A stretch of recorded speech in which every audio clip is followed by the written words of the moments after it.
En la historia existen descubrimientos que cambiaron lo que sabemos sobre el pasado, pero no fueron hallados por grandes científicos ni expediciones famosas.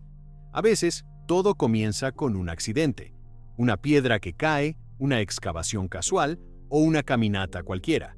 Objetos, cuerpos y lugares olvidados durante siglos aparecieron frente a personas que no buscaban nada especial.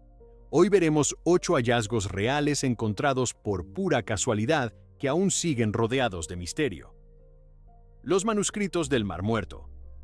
En la primavera de 1947, un joven pastor beduino llamado Muhammad ed-Dib caminaba por una zona desértica cerca de la orilla noroeste del Mar Muerto, en un territorio árido lleno de acantilados de piedra caliza y cuevas naturales. Él y otros miembros de su tribu estaban buscando una cabra que se había separado del rebaño. Mientras recorría las pendientes rocosas de un lugar conocido como Qumran, el joven notó una pequeña abertura oscura en uno de los acantilados. Pensando que su animal podía haberse refugiado dentro, decidió lanzar una piedra hacia el interior para asustarla y obligarla a salir. En lugar de escuchar el sonido de un animal moviéndose, oyó algo distinto: el eco seco de un objeto de cerámica rompiéndose contra la roca. Intrigado por el ruido, el pastor se acercó a la entrada de la cueva y decidió entrar. Dentro encontró varias grandes vasijas de barro alineadas contra las paredes. Algunas estaban intactas, otras habían sido dañadas por la piedra que había arrojado.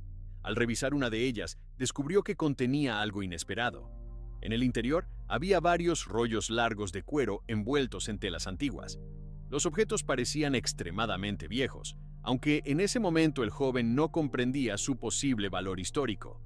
Los rollos fueron llevados al campamento beduino y posteriormente ofrecidos a comerciantes locales de antigüedades en la ciudad de Belén.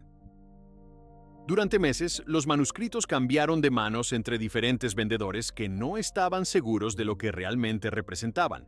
Finalmente, algunos de ellos llegaron a la atención de un anticuario llamado Khalil Iskander Shahin, conocido como Khando, quien sospechó que los textos podían ser muy antiguos.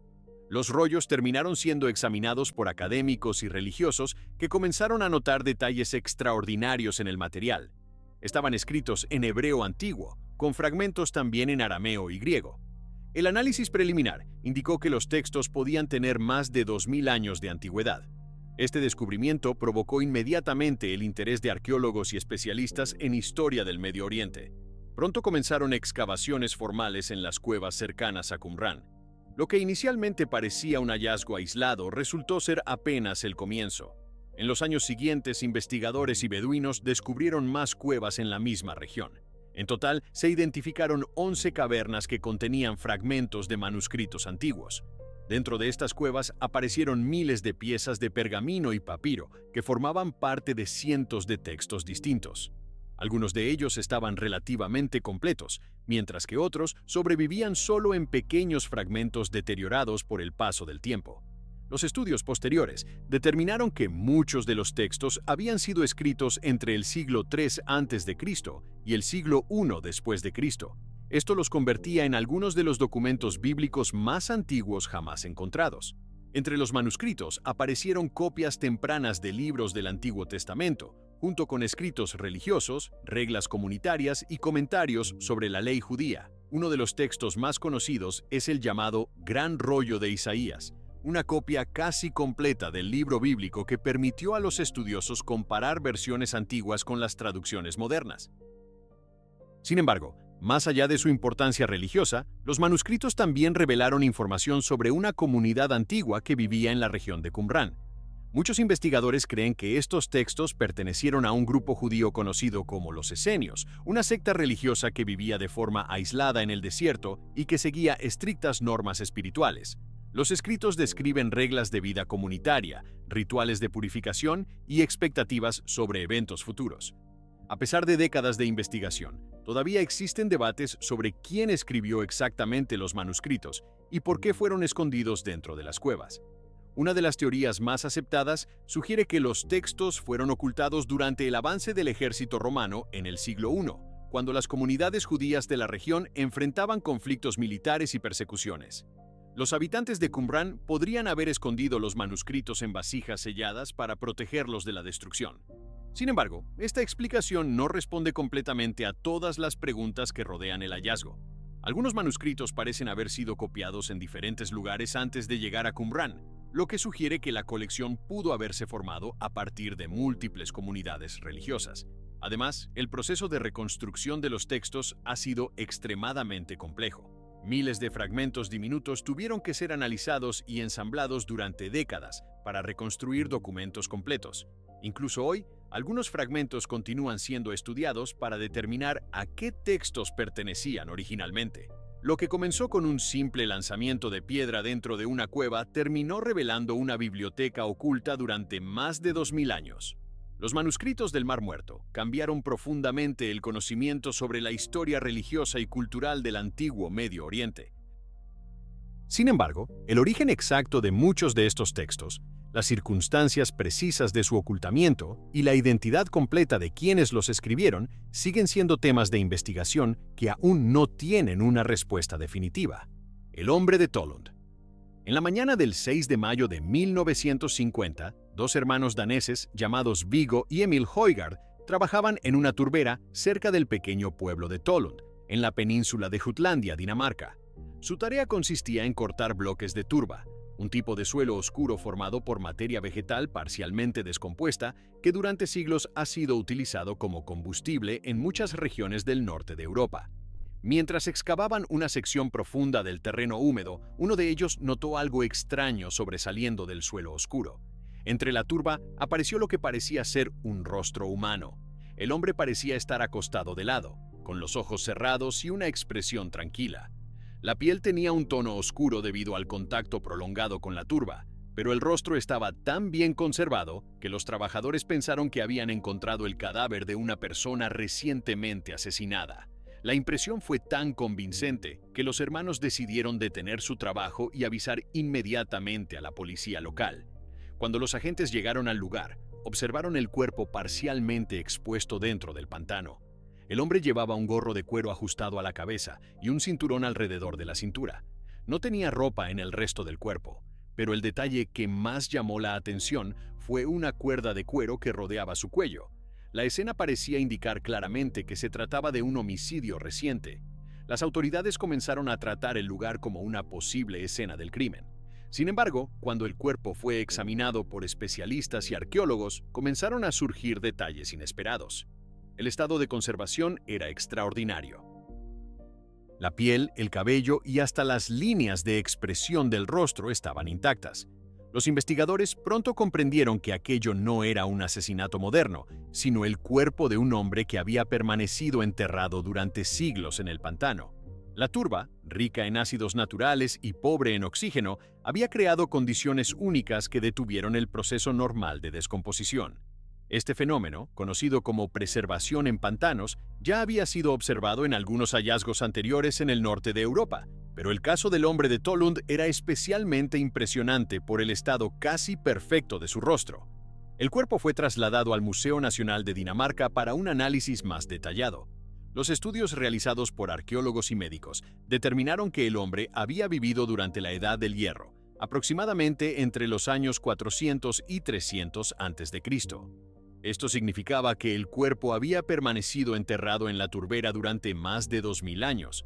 A pesar de esa enorme distancia temporal, su apariencia seguía siendo sorprendentemente realista.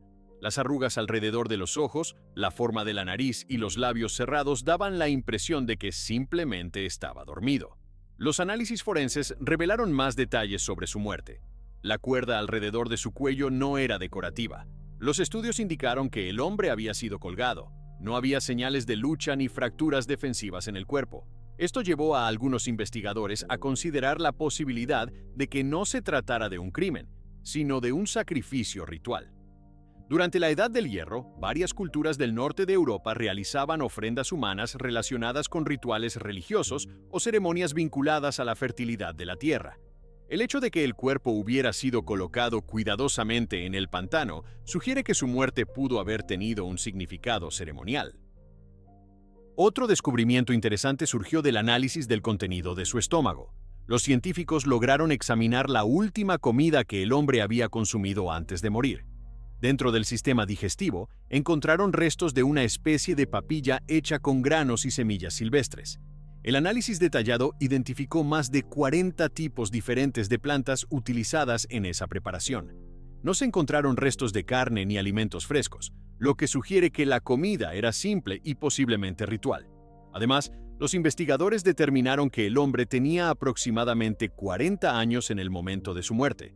Su cuerpo no mostraba señales de enfermedades graves ni heridas antiguas.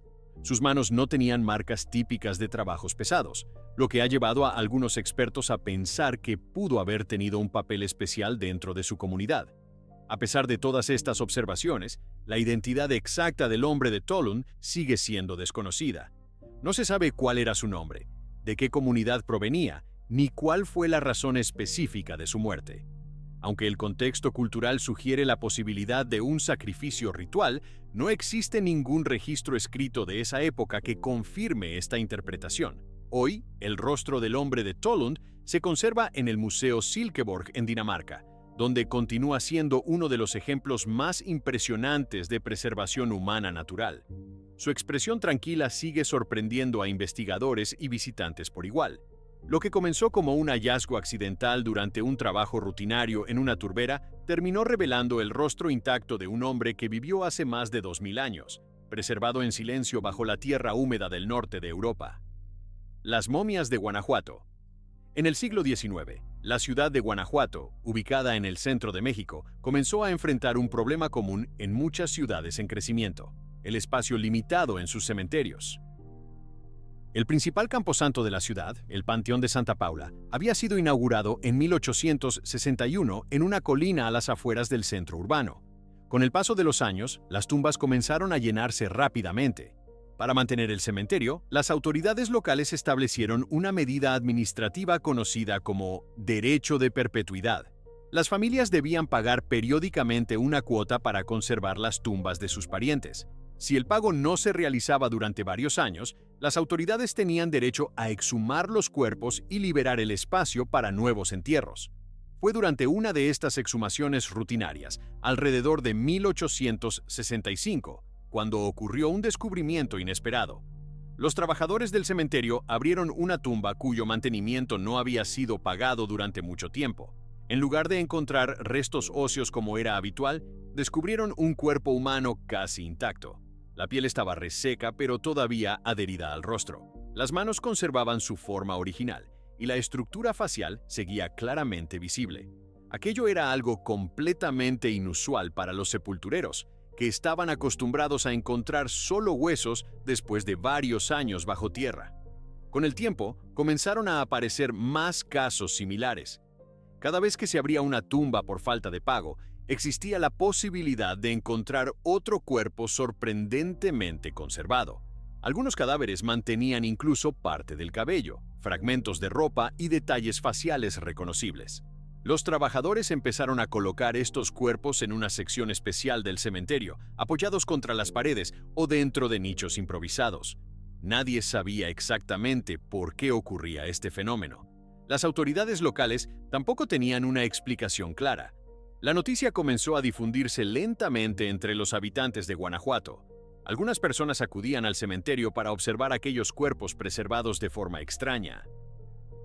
Con el paso del tiempo, el número de momias encontradas siguió aumentando.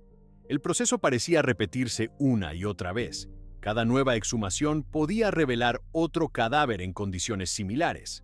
Los estudios posteriores indicaron que el fenómeno probablemente estaba relacionado con las condiciones únicas del suelo de Guanajuato. La tierra en esa región contiene minerales que favorecen la deshidratación rápida del cuerpo humano después del entierro. Además, el clima relativamente seco y la ventilación natural dentro de las criptas contribuyen a detener el proceso normal de descomposición. Cuando el cuerpo pierde humedad rápidamente, las bacterias responsables de la putrefacción no pueden desarrollarse con normalidad. Esto provoca una forma de momificación natural extremadamente rara.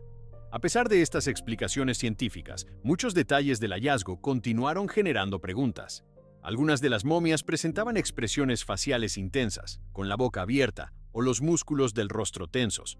Durante muchos años circularon historias entre los visitantes que sugerían interpretaciones inquietantes sobre estas expresiones. Sin embargo, estudios médicos posteriores indicaron que estas posturas pueden aparecer durante la deshidratación de los tejidos y no necesariamente reflejan el momento de la muerte.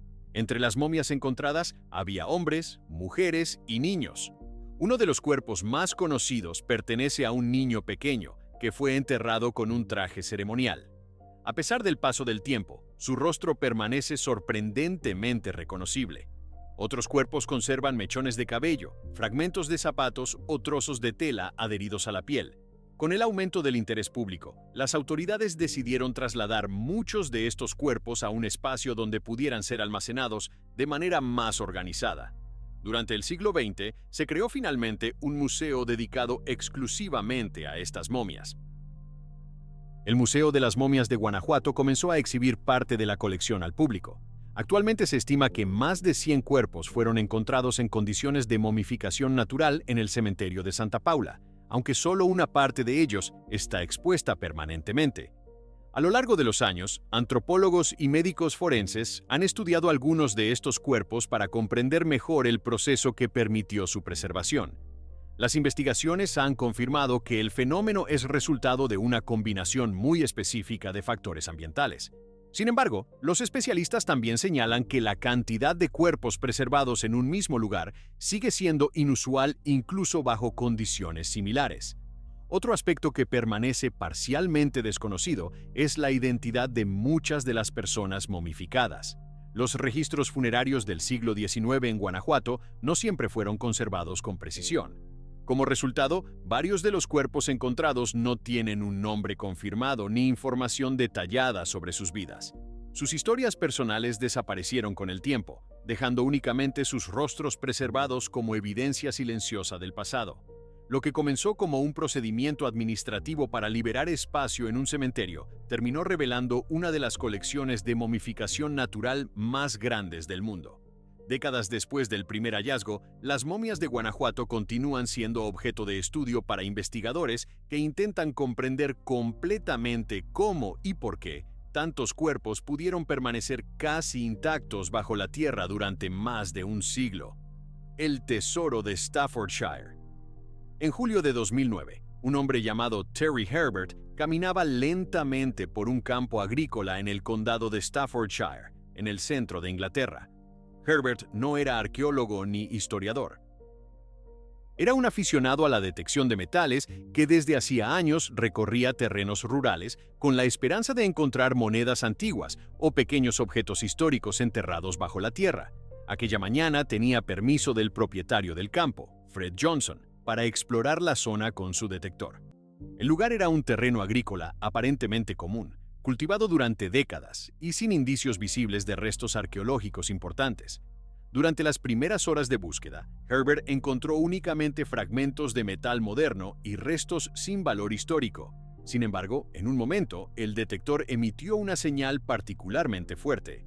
Al comenzar a cavar cuidadosamente, encontró un pequeño objeto metálico cubierto de tierra. Cuando limpió la superficie, el brillo del metal reveló algo inesperado. Era oro. El objeto tenía un diseño intrincado, con pequeños detalles decorativos que sugerían una antigüedad considerable. Intrigado, Herbert continuó explorando el área inmediata. Apenas unos minutos después, el detector volvió a emitir otra señal intensa. Al excavar nuevamente, apareció otro fragmento dorado, luego otro más.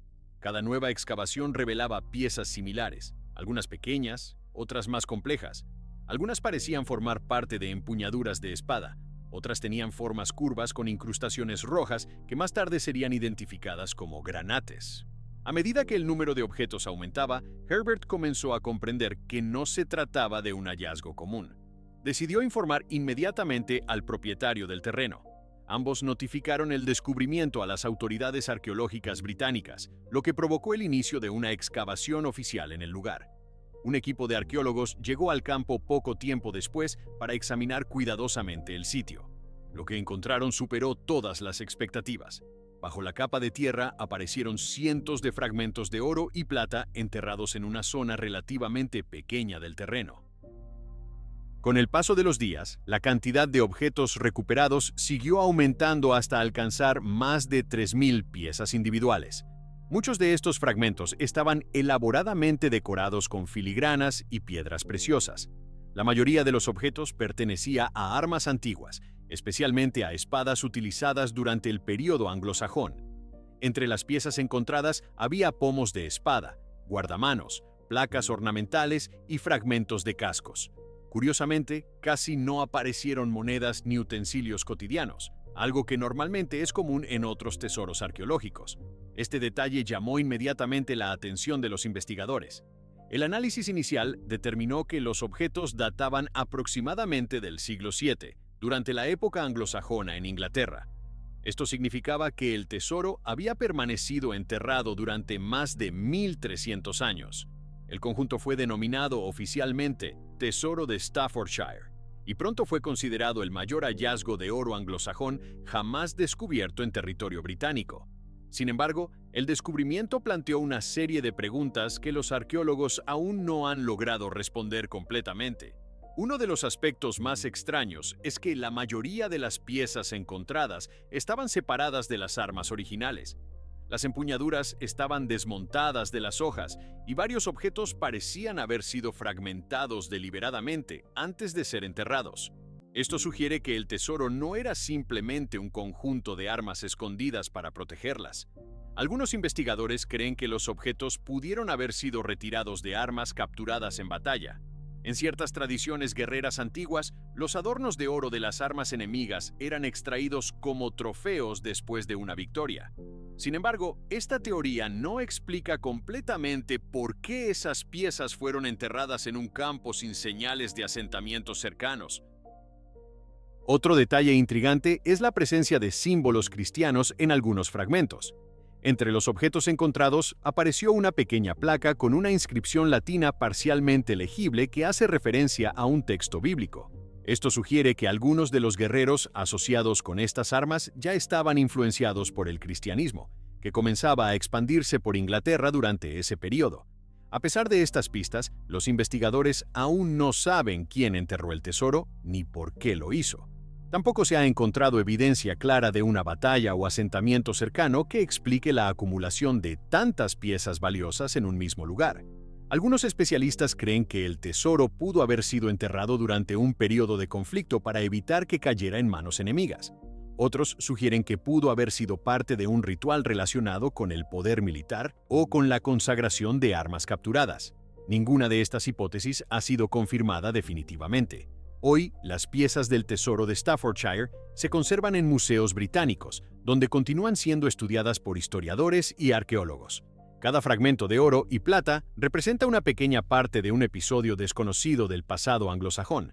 Lo que comenzó como una búsqueda casual con un detector de metales terminó revelando uno de los hallazgos arqueológicos más importantes de Inglaterra, descubierto accidentalmente bajo un campo donde durante más de 1000 años nadie imaginó que existía un tesoro oculto. La Cueva de Altamira. En el año 1868, un cazador llamado Modesto Cubillas caminaba por una zona montañosa cerca de Santillana del Mar, en la región de Cantabria, al norte de España. Mientras recorría el terreno rocoso en busca de animales, notó una abertura en una pared de piedra caliza parcialmente cubierta por derrumbes. Al retirar algunas rocas, descubrió la entrada de una cueva profunda que parecía extenderse hacia el interior de la montaña. En ese momento, el hallazgo no llamó demasiado la atención. La región estaba llena de cavidades naturales, y muchas de ellas eran utilizadas ocasionalmente por pastores o cazadores para resguardarse del clima. Durante varios años, la cueva permaneció prácticamente ignorada. Sin embargo, la situación cambió cuando el propietario de las tierras, un hombre llamado Marcelino Sanz de Sautuola, comenzó a interesarse por el lugar. Sautuola era un aficionado a la arqueología que había desarrollado curiosidad por los restos prehistóricos después de visitar una exposición científica en París en 1878, donde observó herramientas antiguas encontradas en cuevas de Francia. Aquella experiencia lo motivó a explorar la cueva descubierta en su propiedad para comprobar si en su interior podían existir evidencias similares. En 1879, Sautuola decidió visitar la cueva acompañado por su hija María, que tenía 9 años. Ambos avanzaron por los pasajes oscuros, iluminándose con lámparas mientras examinaban el suelo en busca de herramientas de piedra o restos antiguos. Durante la exploración, María levantó la mirada hacia el techo de una de las cámaras principales. Allí observó algo que no parecía natural. Sobre la superficie irregular de la roca aparecían figuras pintadas con colores oscuros y rojizos. La niña señaló inmediatamente las imágenes a su padre. Al observarlas con atención, Sautuola comprendió que aquellas formas representaban animales. Varias figuras mostraban bisontes con el cuerpo robusto y las patas recogidas. Otros animales parecían estar en movimiento, como si corrieran o descansaran sobre el suelo imaginario de la escena. Los contornos estaban cuidadosamente definidos, y los artistas habían aprovechado las irregularidades naturales de la roca para crear volumen en los cuerpos. Las curvas del techo servían para representar músculos, lomos y cabezas de los animales. Los colores utilizados incluían tonos negros, ocres y rojizos que contrastaban con la piedra clara de la cueva. Sautuola quedó sorprendido por la calidad de las pinturas. Las figuras no eran simples dibujos rudimentarios, mostraban una comprensión detallada de la anatomía animal y una técnica sorprendentemente avanzada. Convencido de que las pinturas eran muy antiguas, decidió presentar el descubrimiento a la comunidad científica. En 1880, publicó un pequeño estudio donde afirmaba que las imágenes pertenecían a la prehistoria y que habían sido realizadas por humanos miles de años antes. Sin embargo, la reacción de muchos expertos de la época fue negativa. En aquel momento, gran parte de la comunidad científica creía que los humanos prehistóricos carecían de la capacidad intelectual para producir arte complejo. Las pinturas de Altamira parecían demasiado sofisticadas para encajar en esa visión. Algunos investigadores acusaron directamente a Sautuola de haber falsificado el hallazgo. Otros sugirieron que las imágenes habían sido pintadas recientemente por artistas modernos para crear un engaño. Durante años, el descubrimiento fue rechazado por muchos especialistas. Sautuola defendió la autenticidad de las pinturas, pero nunca logró convencer completamente a sus críticos. Murió en 1888 sin ver reconocido su descubrimiento. La situación comenzó a cambiar a finales del siglo XIX, cuando se encontraron pinturas similares en otras cuevas del sur de Francia. En varios sitios aparecieron representaciones de animales realizadas con técnicas comparables a las de Altamira. Estos hallazgos obligaron a los investigadores a reconsiderar sus opiniones anteriores. En 1902, el arqueólogo francés Émile Cartaillac publicó un artículo en el que reconocía públicamente que las pinturas de Altamira eran auténticas. También admitió que la comunidad científica había cometido un error al rechazar el descubrimiento original de Sautuola. A partir de ese momento, la cueva comenzó a ser estudiada intensamente por arqueólogos y especialistas en arte prehistórico. Las investigaciones posteriores determinaron que las pinturas fueron realizadas durante el Paleolítico Superior, hace aproximadamente entre 14.000 y 20.000 años. Los pigmentos utilizados provenían de minerales naturales triturados y mezclados con agua o grasa animal. Los artistas probablemente utilizaban lámparas de grasa para iluminar el interior oscuro de la cueva mientras trabajaban. En total, se identificaron decenas de representaciones animales, principalmente bisontes, aunque también aparecen caballos, ciervos y figuras abstractas. Muchas de las imágenes se encuentran en cámaras profundas de la cueva que requieren atravesar pasajes estrechos y oscuros. Este detalle plantea preguntas sobre el propósito de las pinturas. Algunos investigadores creen que podrían haber tenido un significado ritual relacionado con la caza. Otros sugieren que pudieron formar parte de ceremonias simbólicas o creencias espirituales de las comunidades prehistóricas. Sin embargo, no existen registros escritos que expliquen el verdadero significado de estas representaciones. Incluso después de más de un siglo de estudio, muchas preguntas permanecen abiertas. No se sabe quiénes fueron exactamente los artistas, cuánto tiempo tardaron en completar las pinturas, ni qué función cumplían dentro de la vida cotidiana de las personas que habitaban la región. Lo único que está claro es que estas imágenes permanecieron ocultas durante miles de años dentro de una cueva silenciosa hasta que un descubrimiento accidental reveló uno de los ejemplos más extraordinarios de arte prehistórico jamás encontrados. El disco de Nebra.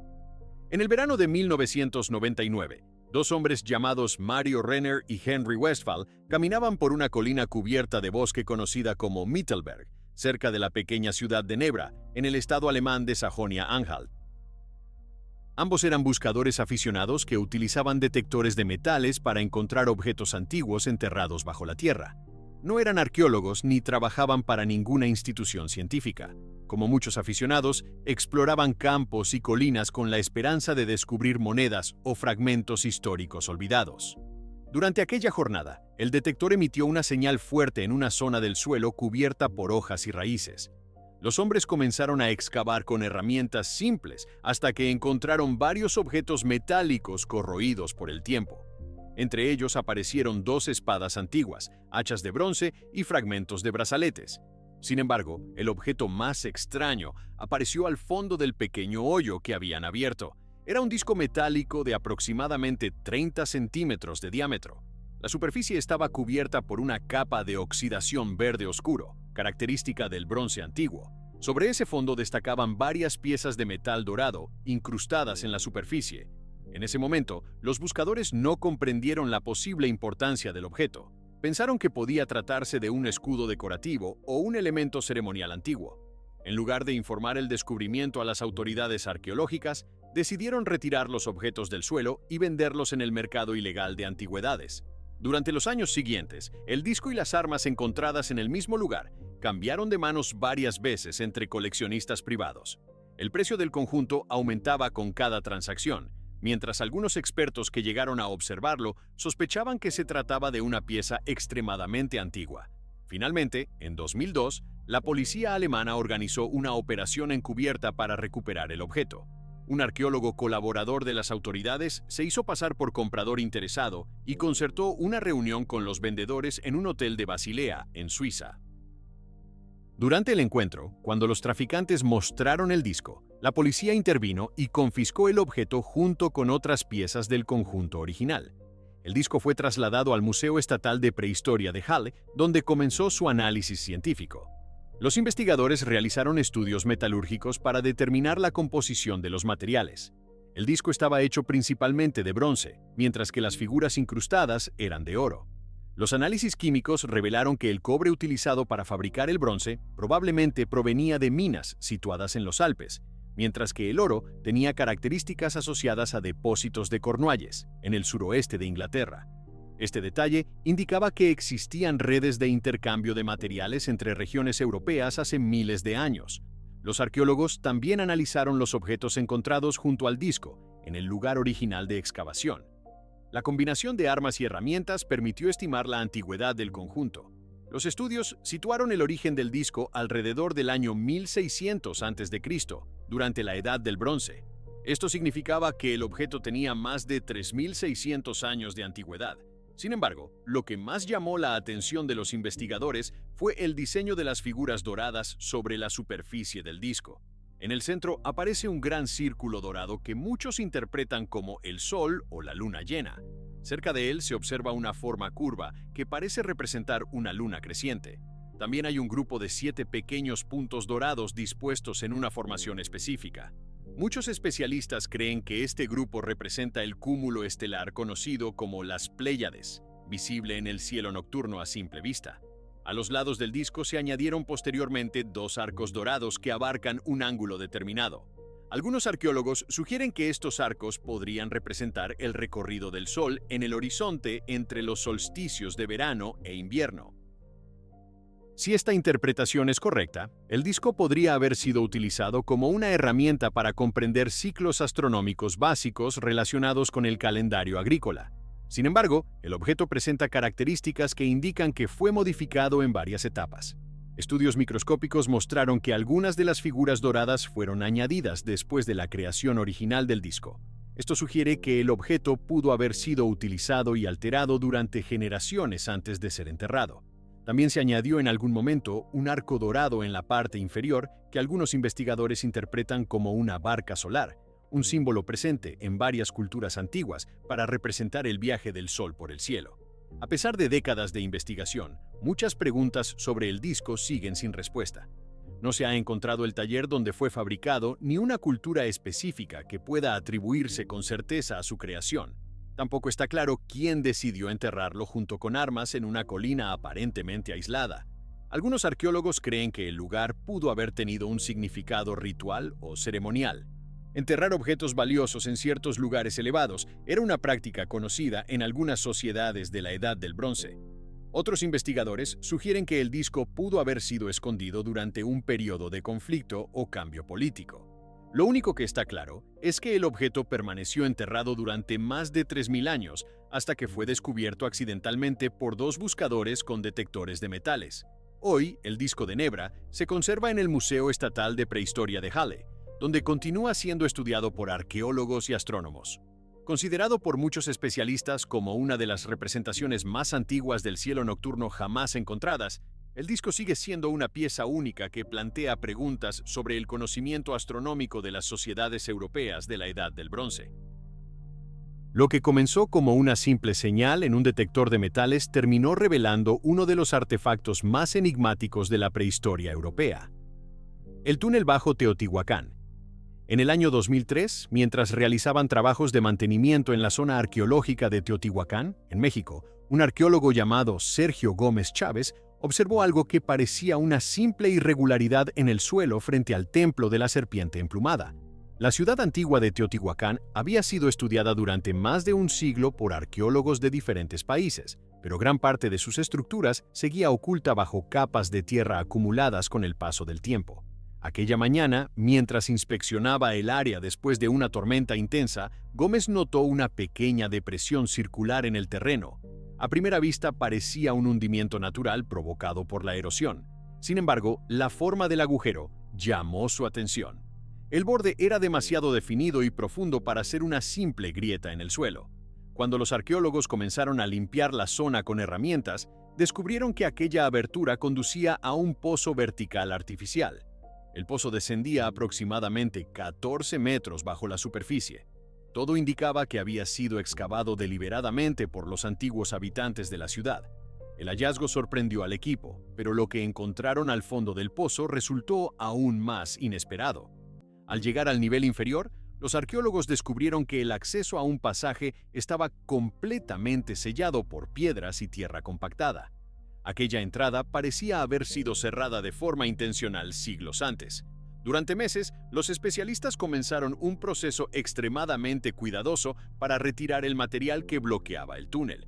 El trabajo debía realizarse lentamente para evitar daños en posibles objetos o estructuras antiguas que pudieran encontrarse en el interior. Finalmente, después de remover varias capas de tierra, los investigadores lograron abrir un pequeño espacio por donde introducir cámaras y equipos de exploración. Las primeras imágenes revelaron algo sorprendente. Detrás del muro se extendía un largo túnel subterráneo que avanzaba hacia el interior del complejo ceremonial. El pasaje tenía aproximadamente 100 metros de longitud y parecía conducir directamente hacia el corazón del templo de la serpiente emplumada. Durante siglos, aquel corredor había permanecido completamente sellado y olvidado. A medida que el equipo comenzó a explorar el interior del túnel, aparecieron los primeros objetos depositados sobre el suelo. Los arqueólogos encontraron pequeñas esculturas de piedra, fragmentos de cerámica y diversas piezas de jade cuidadosamente colocadas a lo largo del pasaje. También aparecieron conchas marinas provenientes de regiones costeras, lo que indicaba que los objetos habían sido transportados desde lugares muy lejanos hasta la ciudad. Uno de los hallazgos más extraños fueron varias esferas de arcilla cubiertas por un polvo brillante. Cuando los investigadores iluminaron esas esferas con sus linternas, el interior del túnel comenzó a reflejar destellos de luz en todas direcciones. El polvo resultó ser pirita, un mineral que produce reflejos metálicos intensos. Algunos arqueólogos sugirieron que ese efecto pudo haber sido intencional. Bajo la luz de antorchas o lámparas antiguas, las paredes del túnel habrían brillado como si estuvieran cubiertas por estrellas. A lo largo del pasaje también se encontraron restos de semillas, huesos de animales y otros objetos que parecen haber sido utilizados como ofrendas rituales. Todo indicaba que el túnel no era simplemente un pasaje de acceso, sino un espacio ceremonial cuidadosamente diseñado. El corredor terminaba en 3 cámaras subterráneas situadas directamente debajo del templo principal. Estas cámaras habían sido selladas completamente antes del abandono de la ciudad de Teotihuacán. La ciudad fue una de las mayores metrópolis del mundo antiguo entre los siglos I y VII de nuestra era. En su época de mayor expansión, llegó a tener más de 100.000 habitantes y ejerció una gran influencia cultural sobre otras regiones de Mesoamérica. Sin embargo, uno de los aspectos más desconcertantes de Teotihuacán es que sus habitantes no dejaron registros escritos claros sobre su historia o sus gobernantes. Esto significa que gran parte del conocimiento sobre la ciudad proviene únicamente de los restos arqueológicos. El descubrimiento del túnel abrió nuevas preguntas sobre las creencias y rituales de quienes construyeron la ciudad.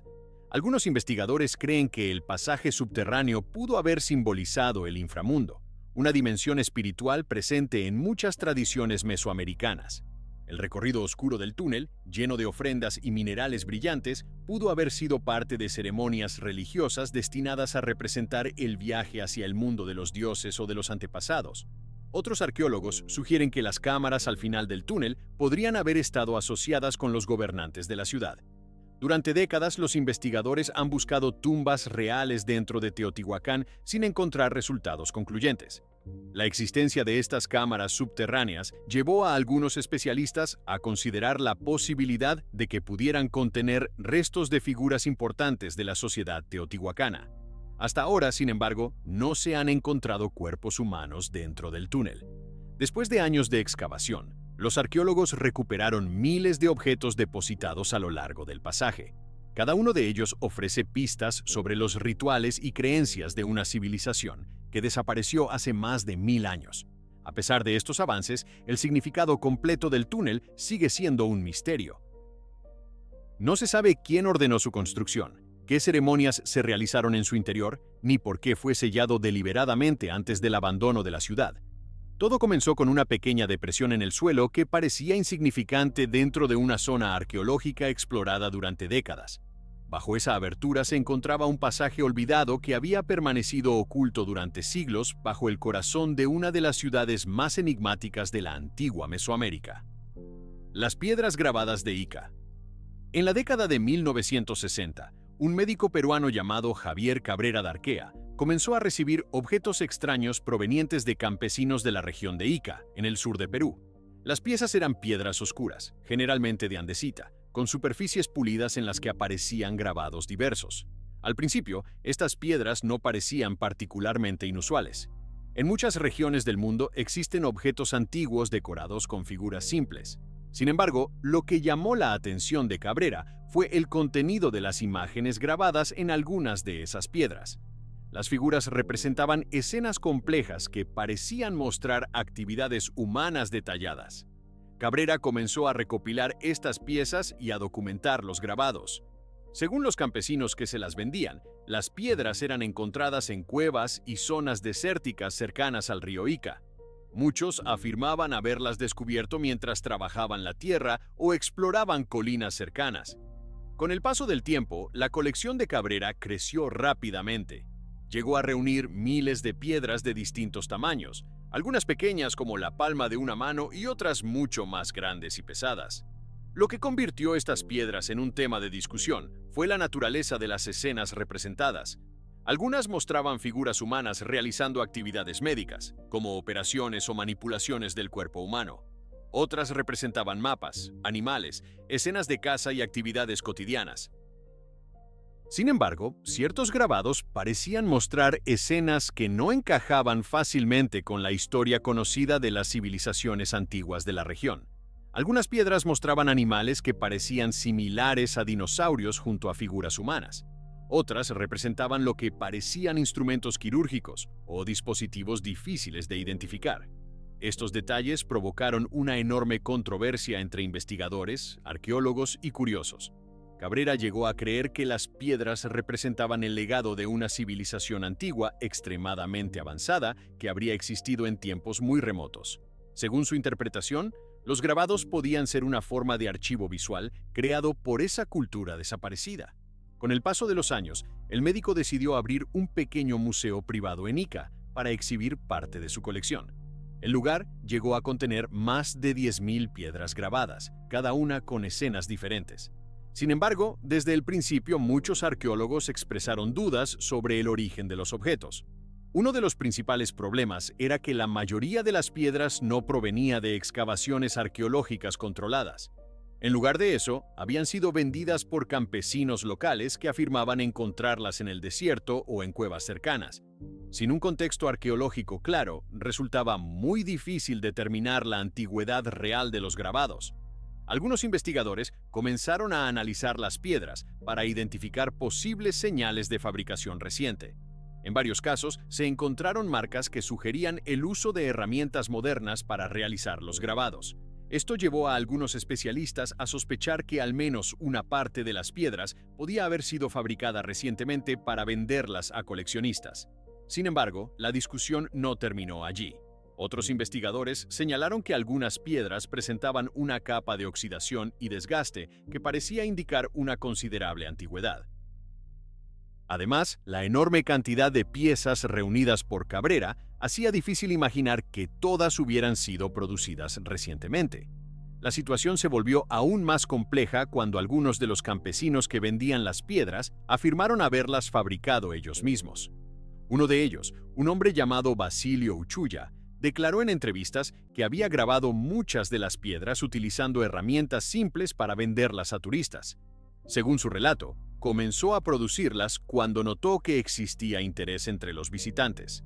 Sin embargo, más tarde afirmó que había hecho esa confesión para evitar problemas legales relacionados con la venta de antigüedades. Debido a estas contradicciones, el origen real de las piedras continúa siendo motivo de debate. La mayoría de los arqueólogos considera que gran parte de las piezas fueron creadas en tiempos recientes como objetos turísticos o artísticos. Otros investigadores sostienen que algunas piedras podrían ser auténticas representaciones antiguas cuyo significado todavía no se comprende completamente. Hasta hoy no existe un consenso absoluto sobre la colección completa. Algunas piezas han sido estudiadas en detalle por especialistas en geología y arqueología, mientras que otras permanecen únicamente dentro del museo fundado por Cabrera. Lo que comenzó como el hallazgo casual de unas piedras grabadas en el desierto de Ica terminó generando una de las controversias arqueológicas más discutidas de América Latina. Miles de objetos con escenas misteriosas aparecieron sin un origen claro, alimentando durante décadas el debate sobre si se trata de artefactos antiguos o de una elaborada producción moderna surgida de un descubrimiento accidental en el desierto peruano. Gracias por acompañar este recorrido hasta el final. Porque a veces la historia no habla con claridad, y entre el polvo del tiempo, el silencio de la tierra y las sombras del pasado, ciertos descubrimientos siguen guardando secretos que aún esperan ser comprendidos.